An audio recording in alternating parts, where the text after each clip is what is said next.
saudara, kita patut bersyukur pada siang hari ini kalau kita masih diberi kesempatan oleh Tuhan untuk beribadah.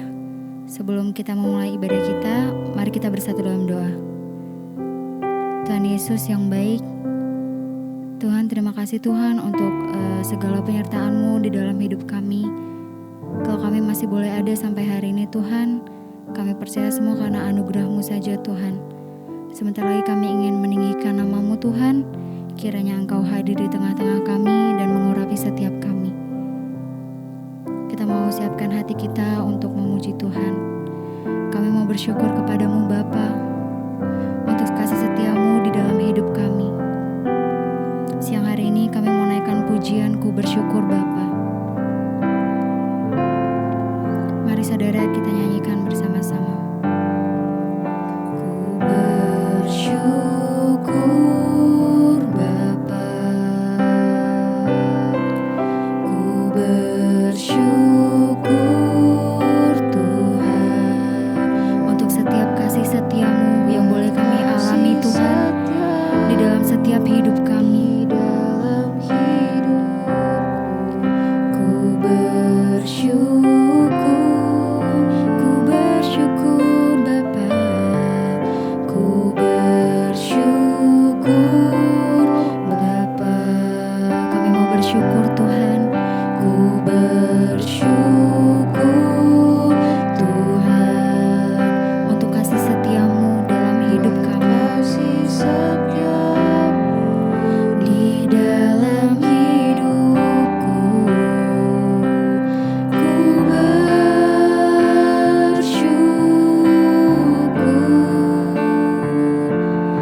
Tuhan,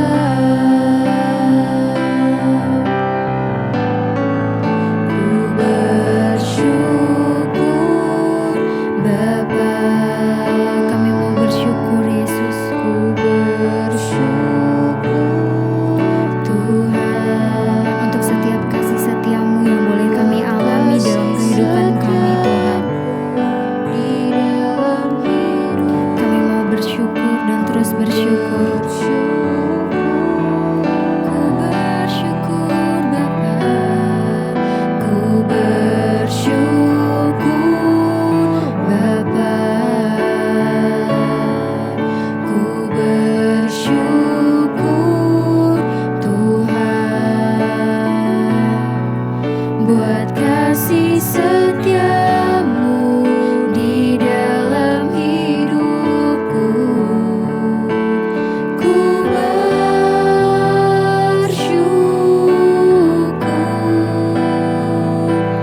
Tuhan. Mari sekali lagi kita naikkan pujian ini. Ku bersyukur Bapa. Kami mau bersyukur Tuhan. Ku bersyukur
kebanggaan dalam hidup kami, Yesus.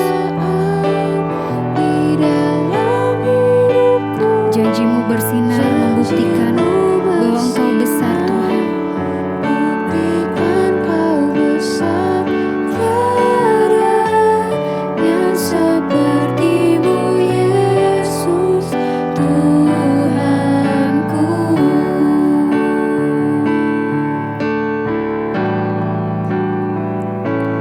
Bagi-Mu pujian, hormat, kemuliaan, Kaulah kebanggaan di dalam hidupku.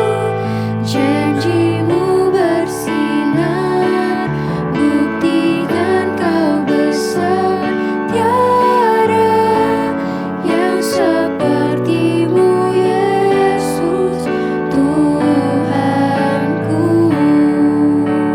Kami mau percaya bahwa tiada yang mustahil bagi Engkau, Yesus. Kini aku percaya, tiada yang mustahil bagi-Mu. Kuasa-Mu yang kuatkan setiap kami, Tuhan. Kuatkanku, Engkau dasar untuk kami berharap. dasarku berharap. Kini kami mau berserah, Tuhan, pada rancangan-Mu yang indah bagi setiap kami. Aku berserah pada rancangan-Mu bagiku. Kami mau ikuti panggilan-Mu, Yesus. Dan kami mau terus setia dalam mengikuti-Mu, Tuhan. Sampai akhir hidupku. Kini aku percaya Kini aku percaya, tiada yang mustahil bagi-Mu. Kuasa-Mu, kuatkanku, dasarku berharap. kini kami mau berserah, Tuhan. Kami mau berserah pada rancangan-Mu bagi setiap kami. Pada rancangan-Mu bagiku, ku ikuti panggilan-Mu, ku kan setia sampai akhir hidupku.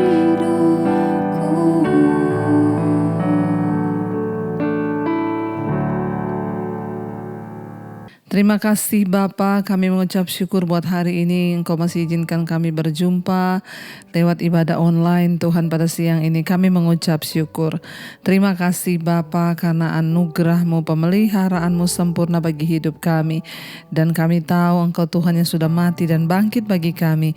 Karena itu Tuhan, Engkau juga memberikan kami kuasa untuk hidup di dalam kebangkitan-Mu itu. Kami mengucap syukur urapi hamba-Mu yang tidak ada apa-apanya, Roh Kudus. Sampaikan firman-Mu bagi setiap kami, agar kami boleh mengerti rencana dan kehendak Tuhan di dalam hidup kami. Dalam nama Tuhan Yesus kami mengucap syukur, kami sambut firman-Mu, haleluya, amin, amin, amin.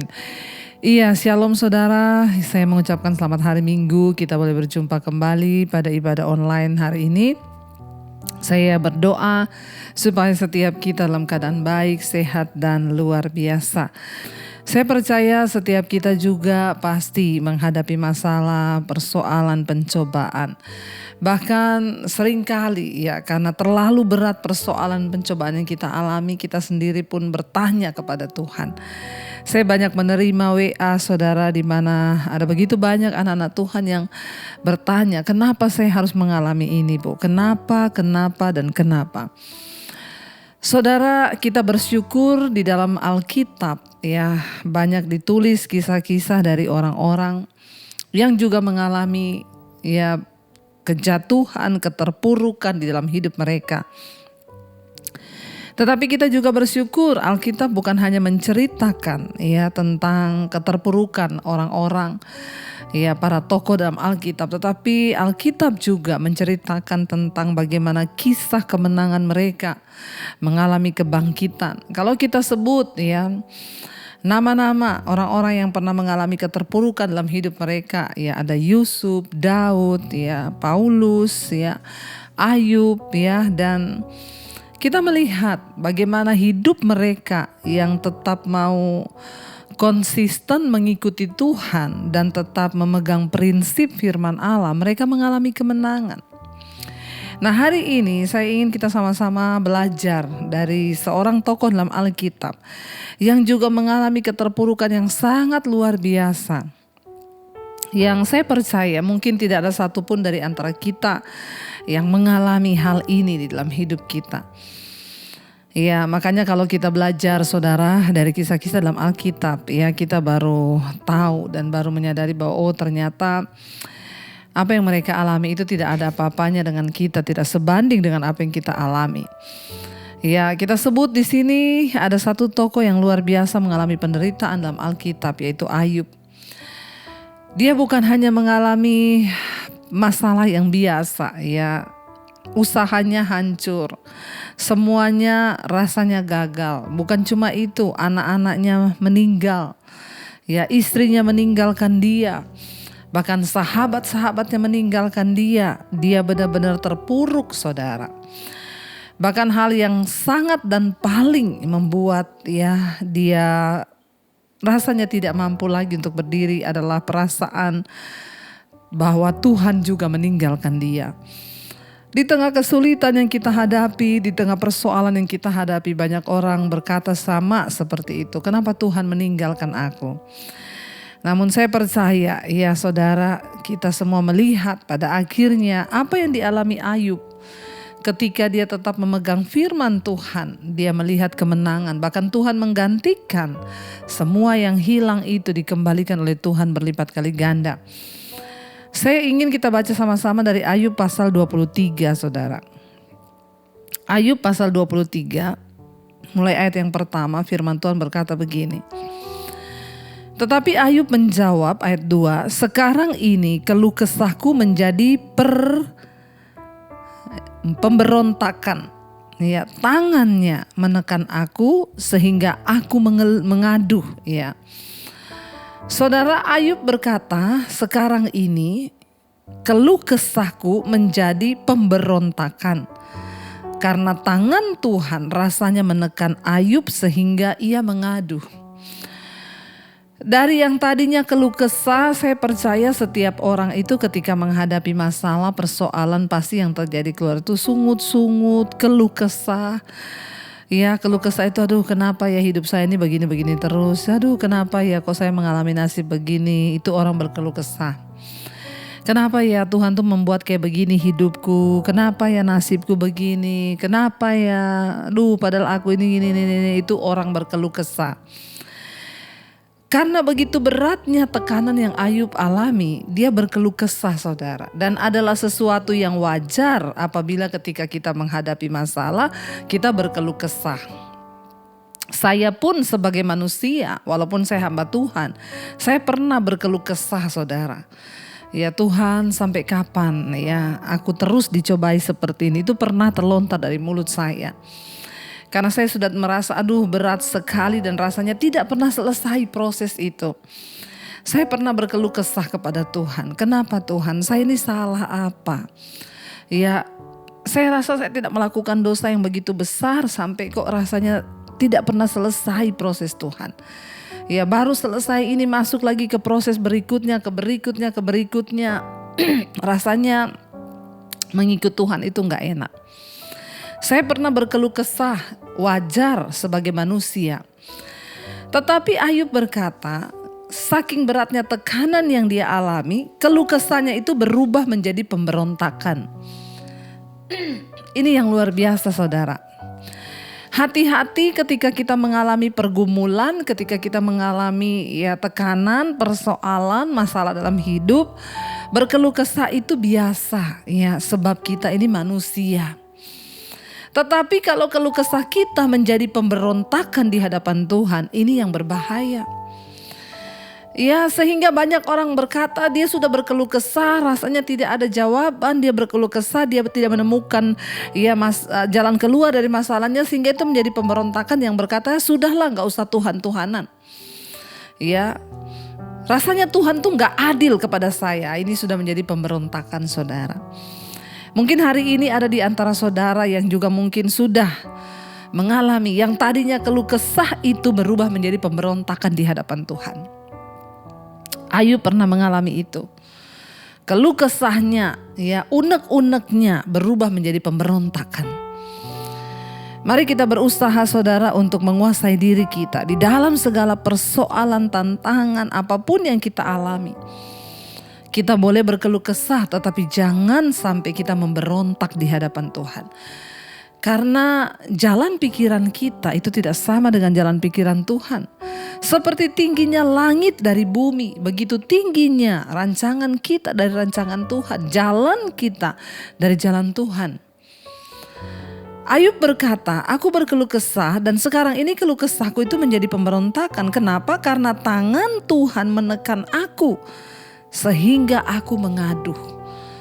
Saudara, kita bisa membayangkan apa yang Ayub rasakan. Dia merasa tangan Tuhan menekan dia. Bagaimana tidak? Usahanya hancur, kekayaannya habis, semuanya terbakar, anaknya mati, istrinya meninggalkan dia, teman-temannya meninggalkan dia. Kita bisa merasakan dari orang yang kaya raya, memiliki ternak, memiliki segala sesuatu.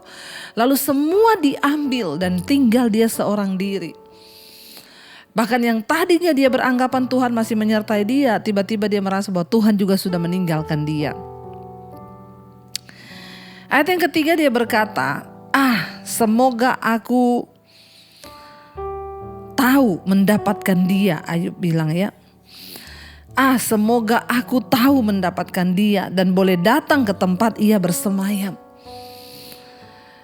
Bahkan di tengah pemberontakannya, dia merasa sangat sulit untuk menemui Tuhan.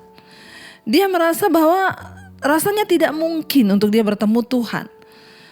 Dia bahkan berkata, semoga aku tahu bagaimana cara mendapatkan Tuhan, bagaimana cara menemui Tuhan, bagaimana aku boleh datang ke tempat ia bersemayam. Kita semua tahu, saudara, bahwa Tuhan itu hanya sejauh doa, bahwa Tuhan itu ada, bahkan dia ada di sekeliling kita, dia ada dalam hidup kita.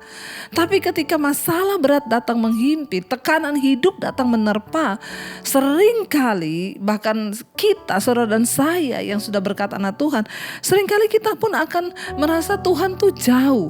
Bagaimana cara aku menemukan Tuhan? Bagaimana cara aku datang ke tempat yang maha kudus? Padahal kita tahu Tuhan itu hanya sejauh doa. Ketika Ayub memberontak kepada Allah, ketika Ayub memberontak kepada Tuhan karena masalah yang begitu berat yang dia alami, inilah perasaan yang paling bisa membunuh iman kita. Akhirnya Ayub kehilangan Tuhan, dia merasa Tuhan meninggalkannya. Bahkan dia ada di dalam posisi yang bermusuhan dengan Allah. Sehingga dia bingung mau cari Tuhan kemana. Dia bingung bagaimana datang ke tempat hadirat Tuhan bersemayam. Dia bilang, semoga aku tahu bagaimana mendapatkan dia. Kalau hari ini mungkin saudara juga sedang berkata demikian. Engkau berkata, saya udah gak tahu Bu. Banyak orang datang kepada saya berkata, saya gak tahu Bu apakah Tuhan itu masih ada atau tidak. Apakah dia masih mendengar doaku atau tidak? Apakah dia masih melihat aku atau tidak? Bahkan hari-hari ini saya bingung bagaimana caranya mencari Tuhan. Saudara dengar baik, Yesus berkata, barang siapa mengetok baginya pintu dibukakan. Siapa yang mencari, dia yang akan mendapat. Cari Tuhan. Carilah hadiratnya. Periksa hatimu. Mungkin kita sedang memberontak terhadap Tuhan karena begitu berat tekanan hidup yang kita alami. Ayub berkata, semoga aku tahu bagaimana mendapatkan Tuhan. Di mana dia bersemayam, kata Ayub. Ayat yang keempat, Maka dia berkata, ya maka akan kupaparkan perkaraku di hadapannya dan kupenuhi mulutku dengan kata-kata pembelaan. Ya, Ayub bilang kalau aku menemukan Tuhan, aku akan memaparkan semua masalahku. Apakah Tuhan tidak tahu masalah yang kita alami? Tuhan tahu. Bahkan kita tidak perlu memaparkan semuanya. Tuhan tahu, saudara. Tidak perlu ada alasan yang kita buat kepada Tuhan. Ya, kita nggak perlu ngomong apapun, Tuhan tahu. Tetapi hari ini, ya, persoalannya, saudara, bagaimana kita memandang pencobaan, persoalan, tantangan yang sedang kita hadapi. Ayub bilang, kalau aku ketemu Tuhan, aku akan memaparkan semua. Akan aku ceritakan semua. Dan aku mau membela ya diri di hadapan Tuhan. Aku akan menyatakan pembelaanku. Karena dia merasa tidak adil apa yang dia alami. Ayat yang kelima, maka aku akan mengetahui jawaban-jawaban yang diberikannya kepadaku. Dan aku akan mengerti apa yang difirmankannya kepadaku. Ayub bilang kalau dia ketemu Tuhan, kalau dia bisa masuk ke tempat Tuhan bersemayam, maka dia akan menyatakan semua perkaranya. Dia akan membela dirinya karena dia merasa tidak adil apa yang dia alami. Dia bilang kalau dia ketemu Tuhan, dia akan menyatakan semua-muanya. Maka aku akan mengetahui jawaban apa yang akan Tuhan beri. Jadi seolah-olah Ayub ini menggurui Tuhan, saudara. Dia merasa ya maka Tuhan mungkin ya jawaban apa ya yang akan Tuhan beri kepadaku, dia bilang ya, dan apa yang akan diberikannya kepadaku jawabannya, dan aku ya akan mengerti apa yang difirmankannya kepadaku. Ayub mencoba memikirkan dengan akal budinya. Dia mencoba merenungkan dengan cara berpikirnya. Ya, dia berharap kalau dia sudah memaparkan semuanya di hadapan Tuhan, lalu Tuhan berfirman dengan semua jawaban, kenapa kamu menghadapi ini karena begini. Ya, dia baru bilang ya aku akan mengerti kenapa semua ini terjadi. Ayat yang ke-6 di sana dikatakan, sudikah ia mengadakan perkara dengan aku dalam kemahakuasaannya? Tidakkah ia akan menaruh perhatian kepadaku? Ya, Ayub berkata, apakah Tuhan masih sudi? Ya, ketemu dengan dia, mengadakan perkara dengan dia. Ya, apakah dalam kemahakuasaannya itu Tuhan masih sudi, masih rela? Ya, bahkan Ayub sendiri tidak yakin akan imannya kepada Tuhan. Apakah Tuhan masih mau menemui dia dan menjawab semua pertanyaan, semua keluh kesah yang dia berikan itu. Apakah Tuhan masih sudi karena dia Allah yang begitu maha kuasa. Ya, Ayub berkata, tidak, ia akan menaruh perhatian kepadaku. Tetapi Ayub menjawab, ya, tentu Tuhan akan sudi dan ia akan menaruh perhatian kepadaku. Ayat yang ke-7, Ayub berkata sana, orang jujurlah yang akan membela diri di hadapannya. Dan aku akan bebas dari hakimku untuk selama-lamanya. Ayub masih berpikir bahwa dia tuh jujur, dia tuh benar di hadapan Allah, sehingga ada satu alasan untuk dia dapat membela diri di hadapan Tuhan. Membantah Tuhan dengan semua yang sudah terjadi. Ayub berharap ya kejujurannya yang dia pegang selama ini itu menjadi modal untuk dia bisa bertanya jawab dengan Tuhan. Dia menyanggah Tuhan kalau Tuhan nanti benar-benar menemuinya, dia bilang hanya orang jujur. Ya, makanya kalau kita lihat di sana judul perikopnya adalah Ayub ingin membela diri di hadapan Allah karena dia berpikir dia jujur. Dalam segala hal yang dia lakukan tuh dia benar, ya. Dan dia berkata orang jujurlah yang akan membela dirinya di hadapan Allah. Dan aku akan bebas dari hakimku untuk selamanya. Dia berpikir kalau dia datang membela diri di hadapan Tuhan, maka Tuhan akan ngerti, oh iya Ayub ini benar, dia itu jujur. Kenapa ya saya memberi dia masalah yang begitu berat, lalu akhirnya Tuhan akan membebaskan dia, lalu dia akan bisa ya bebas dari semua masalah dan penghukumannya dari Allah Sang Maha Hakim itu.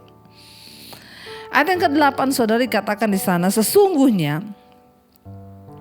kalau aku berjalan ke timur, ia tidak di sana, atau ke barat, tidak kudapati dia. Di utara ku cari dia, ia tidak nampak. Aku berpaling ke selatan, aku tidak melihat dia. Namun apa yang Ayub temui saudara, ketika dia begitu banyak unek-unek yang akan dia sampaikan, pembelaan dirinya yang akan dia sampaikan kepada Tuhan, dia berusaha mencari Tuhan. Ya, tetapi dia berkata saudara, sesungguhnya dia berjalan ke timur mencari Tuhan, ternyata di sana Tuhan tidak ada. Lalu aku ke barat, tidak kudapati juga Tuhan di sana, dia bilang. Ya, di utara ku cari dia, ia tidak nampak. Lalu aku berpaling ke selatan, aku tidak melihat dia. Di tengah pergumulan yang berat, seringkali saudara, Tuhan izinkan kita ada di masa-masa kelam, di mana kita merasa lagi tidak menemukan Tuhan. Ayub sudah menyiapkan semua pembelaan dirinya di hadapan Allah, semua perbantahannya nanti dengan Tuhan, tetapi dia bilang semuanya sia-sia karena dia tidak bisa menemukan Tuhan. Dia cari ke timur tidak ada, dia melangkah ke barat Tuhan gak ada, dia berpaling ke selatan Tuhan tidak ada, ya dia ke utara pun tidak aku temukan dia di sana. Mungkin hari ini kita juga sedang ada dalam persoalan masalah yang sama. Rasanya kita tidak menemukan Tuhan lagi. Kita sudah mencari dia. Ada banyak orang-orang yang datang berkata kepada saya, Bu, saking beratnya tekanan yang saya alami, sekarang ini saya sudah gak bisa doa. Rasanya Tuhan itu jauh. Saya berusaha untuk baca Alkitab, tapi saya gak bisa menemukan Tuhan. Saya berdoa, Bu, biasanya saya bisa nangis mengingat kasih Tuhan. Kali ini sudah tidak ada. Saya kekering, saya mengalami kekeringan rohani. Di tengah pergumulan yang hebat, Ayub berkata, dia mengalami kekeringan rohani. Kenapa? Karena dia tidak menemukan Tuhan. Dia sudah menyiapkan semua pembelaan dirinya di hadapan Allah. Tapi ketika dia mencari, ternyata dia tidak menemukan Tuhan. Aku cari timur gak ada, ke barat gak ada, ke selatan tidak ada, ke utara pun dia tidak menemukan Tuhan. Kita melihat saudara, ya saya tidak mengerti apa yang sedang engkau alami hari ini. Namun saya juga pernah berada di satu situasi yang sama. Di mana saya merasa Tuhan meninggalkan. Di mana saya merasa Tuhan rasanya jauh. Dan memang saudara, kita akan melewati fase-fase ini selama kita hidup di dunia. Tetapi di sana dikatakan saudara, kalau kita lihat ayat yang ke-10. Satu hal yang Ayub masih pegang dan dia tanamkan di hatinya. Dia berkata begini saudara, karena ia tahu jalan hidupku, seandainya ia menguji aku akan timbul seperti emas. Ayub mencoba membangkitkan imannya saudara. Saat dia mencari Tuhan dia tidak menemukan. Saat dia berusaha untuk membela diri tetapi sia-sia. Lalu dia berusaha membangkitkan imannya dalam dirinya sendiri. Dia bilang, Tuhan itu tahu jalan hidupku. Ya, dia bilang Tuhan itu tahu jalan hidupku. Dan seandainya ia menguji aku, maka aku akan timbul seperti emas. Satu hal mari kita yakinkan, di saat kita tidak mengerti apa yang sedang Tuhan kerjakan, di saat kita tidak mengerti kenapa kita mengalami masalah, di saat kita mencoba mencari Tuhan tapi kita tidak menemukan Tuhan, mari yakinkan kepada diri kita bahwa Tuhan tahu jalan hidup kita. Dia tahu apapun yang kita lakukan hari ini, dia tahu, bahkan dia tahu hatimu. Dia tahu hidup kita saudara. Tidak ada satupun dari hidup kita yang Tuhan gak tahu. Kalau hari ini engkau sedang menangis dan engkau sedang terpuruk dan berkata, Tuhan kenapa ini terjadi? Saya cuma mau bilang buat saudara, Tuhan tahu.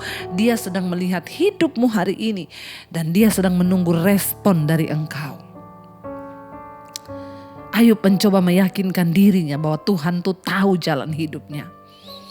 Sekalipun hari ini kita tidak mengerti, tapi percayalah Tuhan tahu apa yang kita alami. Tuhan yang lebih tahu. Engkau mungkin sedang berkata, aku mengalami sesuatu yang tidak adil Tuhan. Kenapa aku alami ini? Kenapa orang itu berlaku seperti ini? Kenapa Tuhan perusahaanku ditipu? Kenapa aku mengalami begini? Saudara, Tuhan tahu. Itu titik diem. Tuhan tahu. Semua yang terjadi di hidup kita tuh Tuhan tahu. Engkau mungkin sedang berkata, kenapa suamiku begini? Kenapa anakku begini? Kenapa ini begini? Saya cuma mau sampaikan hari ini seperti Ayub meyakinkan dirinya. Tuhan tahu jalan hidup kita. Dia yang paling tahu. Jangan berpikir Tuhan tidak tahu. Tuhan tahu. Sehingga Ayub bilang, seandainya memang Tuhan menguji aku, maka aku akan keluar seperti emas. Ya. Akhirnya Ayub ada pada satu titik. Dia bilang, Tuhan yang lebih tahu jalan hidupku. Kalau memang saat ini aku sedang diuji oleh Tuhan, maka aku akan keluar seperti emas. Aku akan timbul seperti emas. Mari kita perkatakan pada diri kita, Tuhan, sekalipun Engkau sedang menguji aku akan keluar seperti emas. Karena aku tahu bahwa Tuhan tahu hidupku. Pegang itu saudara. Lalu yang berikutnya Ayub bilang apa? Ya, kakiku tetap mengikuti jejaknya. Aku menuruti jalannya dan tidak menyimpang. Ya, Ayub bilang, kakiku itu mengikuti jejaknya. Aku menuruti jalannya dan tidak menyimpang. Satu saudara yang harus kita lakukan ketika kita ada di dalam persoalan, dalam tekanan, dalam tantangan yang berat. Ayo tetap kakimu mengikuti Tuhan. Jangan menyimpang ke kanan atau ke kiri. Ikuti kehendak Tuhan. Kemanapun Tuhan mau bawa. Sekalipun sulit, bahkan mungkin kita tidak mengerti, ikut saja. Jangan seperti bangsa Israel memberontak, bersungut-sungut, marah sehingga terputar-putar dalam persoalan yang sama. Kenapa kita seringkali lama berputar-putar dalam masalah itu, tidak keluar-keluar dari padang gurun? Karena banyak sungut-sungut kita ini sok tahu, padahal kita lupa Tuhan itu maha tahu. Ayub berkata, aku tidak menyimpang. Aku menuruti jalannya. Udah nurut aja saudara. Kalau kita sedang diproses, nurut aja. Ikut aja jalannya Tuhan. Gak usah protes ya.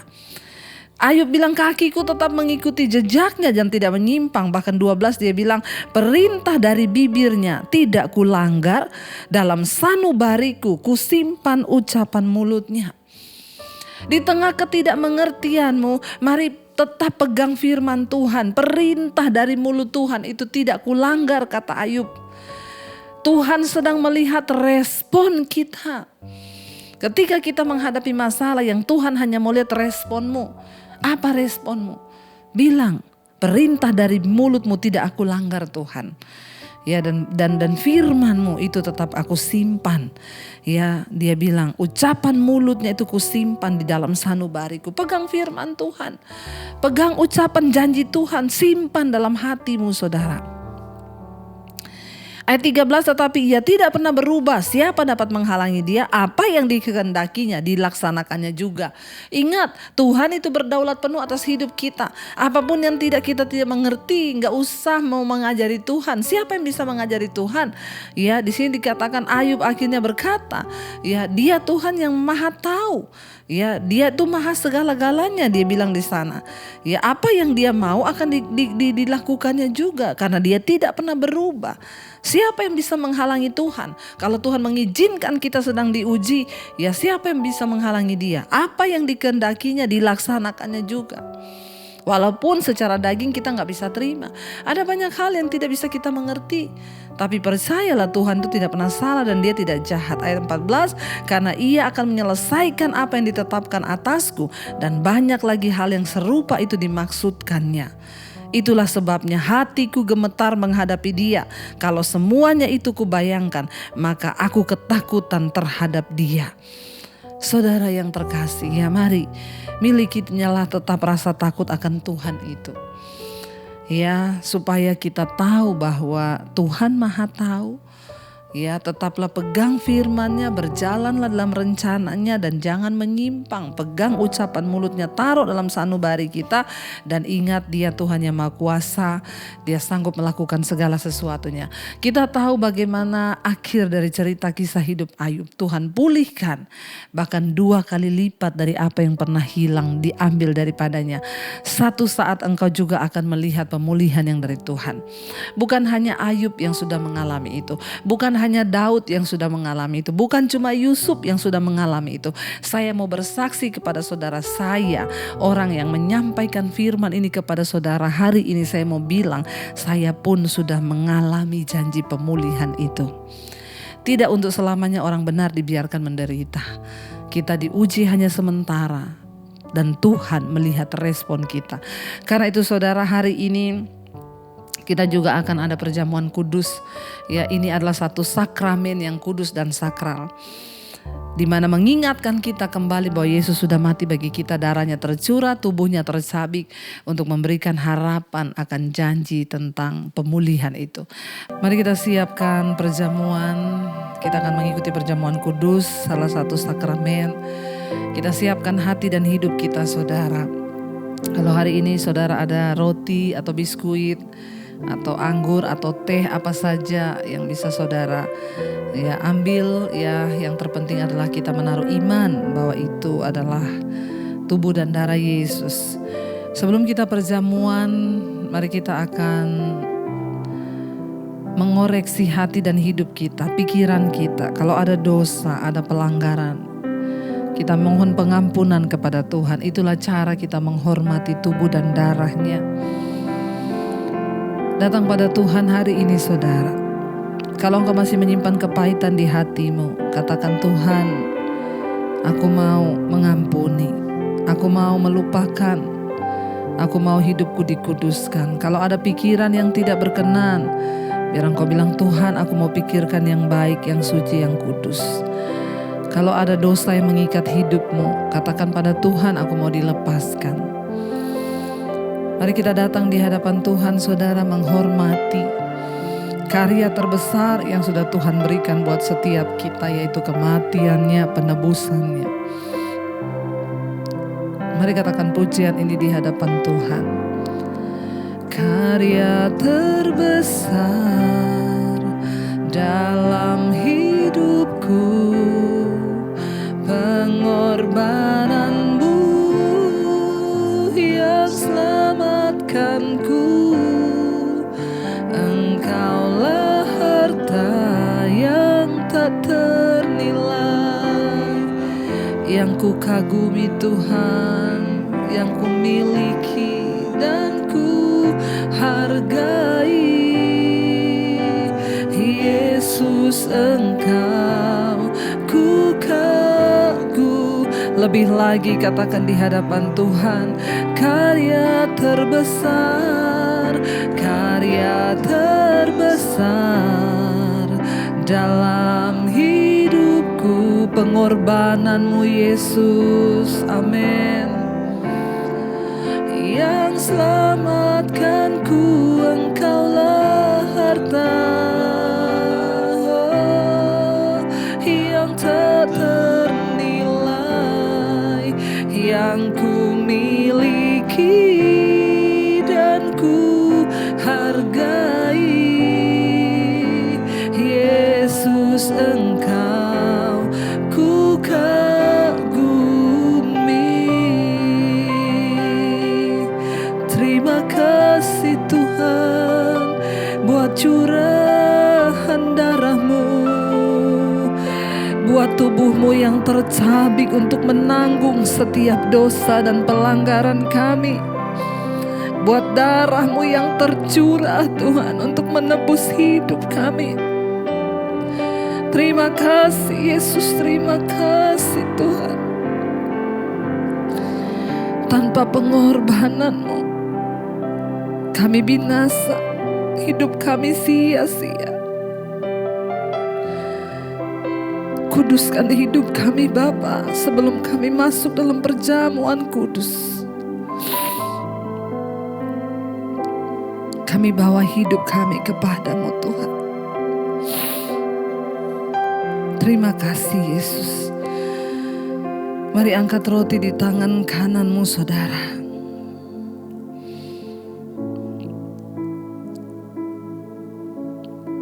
Roti ini adalah tubuh Kristus yang tercabik bagi kita, menanggung dosa dan penderitaan kita.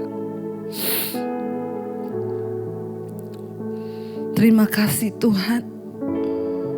Terima kasih Yesus untuk pengorbanan, penderitaan yang Kau bayar bagi kami. Mari angkat tinggi roti di tangan kananmu. Sebab apa yang telah kuteruskan kepadamu telah aku terima dari Tuhan, yaitu bahwa Tuhan Yesus pada malam waktu Ia diserahkan, Dia mengambil roti, dan sesudah itu Ia mengucap syukur atasnya. Ia memecah-mecahkannya dan berkata, inilah tubuhku yang diserahkan bagi kamu. Perbuatlah ini menjadi peringatan akan aku. Terima kasih Tuhan. Terima kasih buat penderitaan. Saudara, bukankah roti yang ada di tanganmu adalah persekutuanmu dengan tubuh Kristus? Amin. Mari kita makan di dalam nama Tuhan Yesus.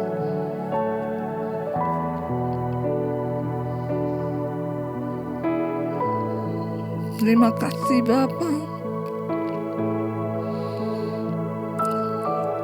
Terima kasih buat tubuhmu yang tercabik. Mari kita angkat anggur di tangan kanan kita saudara. Tetap dalam hadirat Tuhan.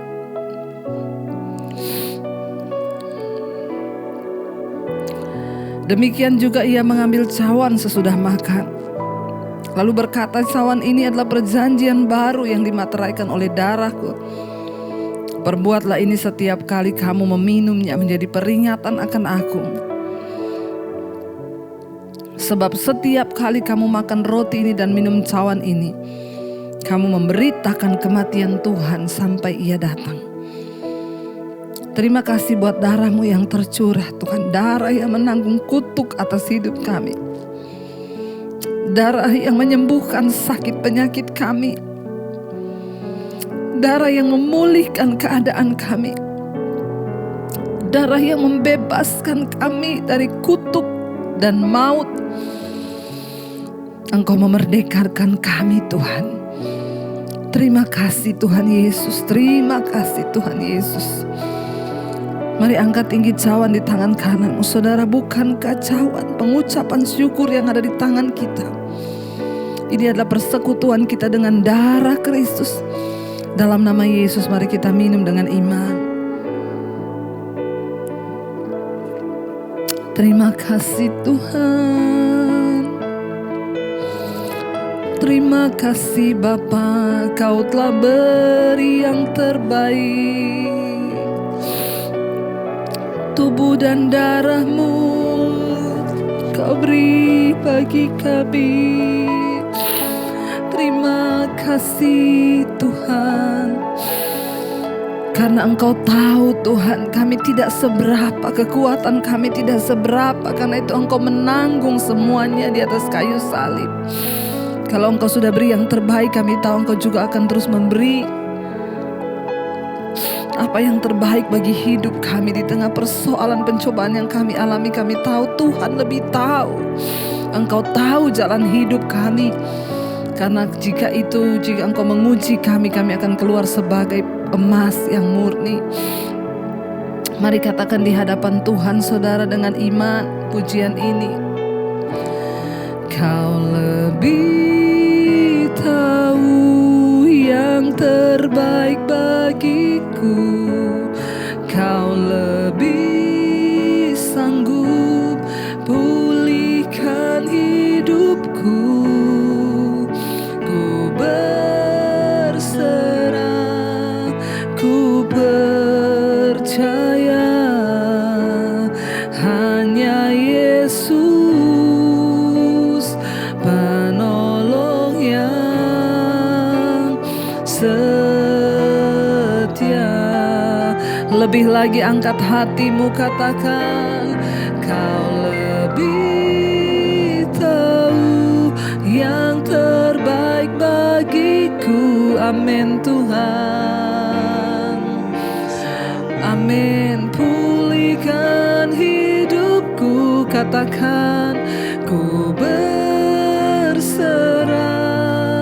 ku percaya hanya Yesus penolong yang setia.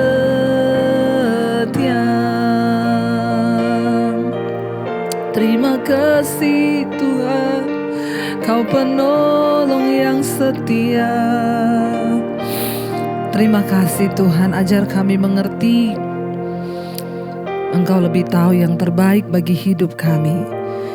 Karena itu kami mengalami kuasa kebangkitan-Mu. Kami bangkit hari ini dari keterpurukan dan kami memilih untuk percaya bahwa Tuhan tahu jalan hidup kami.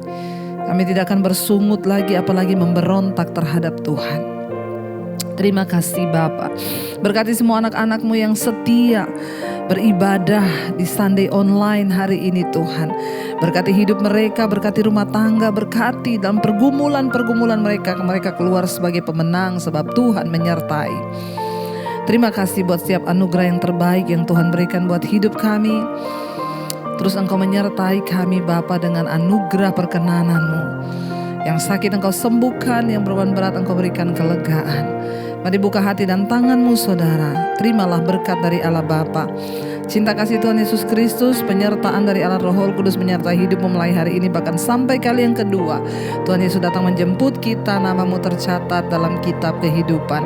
Dalam nama Tuhan Yesus yang percaya diberkati Tuhan, katakan bersama amin, amin, amin. Tuhan Yesus memberkati. Shalom dan Immanuel.